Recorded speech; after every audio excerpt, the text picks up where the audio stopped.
Hi everyone. You may remember that a couple of weeks ago it was revealed that Sharia courts are now operating here in Britain with the full backing of the law, even though they discriminate against women as a matter of course. And what this means is that those women who are intimidated into using these courts, as some of them will be, and everyone knows it, they will now find that they have the full weight of the British legal system lined up against them, alongside the patriarchal bigotry in their own communities.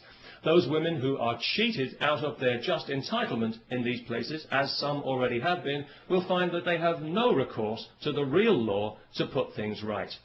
In other words, we are now accommodating Saudi Arabian legal principles here in Britain, just as we accommodate their corrupt business practices and their threats against our national security when we try to investigate them.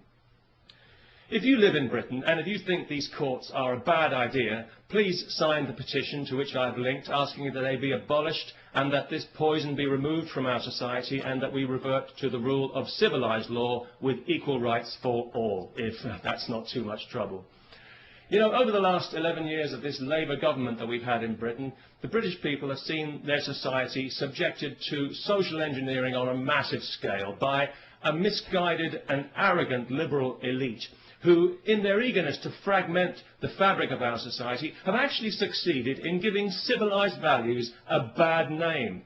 Tolerance and diversity are good things on paper. I'm sure we'd all vote for tolerance and diversity, but in practice they've become a nightmare of doublethink and lies, where the most unreasonable people in society are encouraged at every turn to be even more unreasonable. A case in point, just this week, some idiot from Saudi Arabia is being allowed to sue a supermarket because he was required to handle alcohol as part of his job, despite being told this when he took the job, and despite the fact that thousands of Muslims in Britain handle alcohol every day when they sell it in their corner shops to people like me.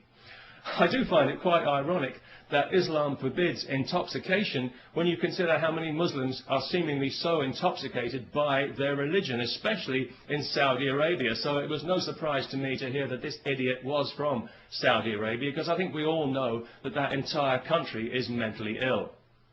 The Saudis would have us believe that theirs is the purest form of Islam. Well, I don't know about that, but it's certainly the nuttiest form. It's barking mad, if you'll pardon the canine metaphor, and it's pig ignorant, even if you won't. It's got to be just about the nastiest belief system on this faith-obsessed planet, and it's a cowardly one as well, enforced by cowardly men who are afraid of women and whose only language is ultimately violence. They're absolutely pathetic, and history is already laughing at them. If the term human rights means anything in this world, then one day the Saudis will pay out as much in compensation for their abuse of women as the Catholic Church has for its abuse of children.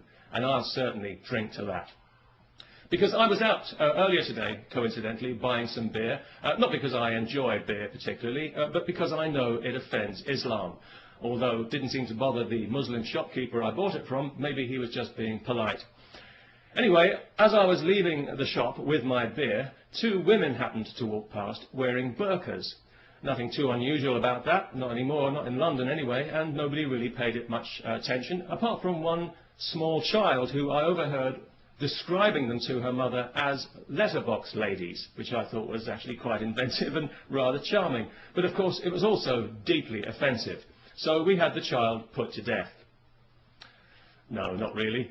But it was lucky that neither of the women actually heard the offensive and insulting remark, because obviously each of them had her head encased in a cloth sack. So that was good, because it meant that the police didn't have to be called, no human rights people needed to get involved, and nobody required any financial compensation for hurt feelings, which I thought made a very pleasant change indeed. And of course, as a result, we didn't have to listen to any propaganda sound bites from some Islamist Saudi shill at the Muslim Council of Britain. So all in all, it worked out for the best. And it just goes to show that these things don't always have to end in tears. Peace, especially to everyone who remembers to sign the petition.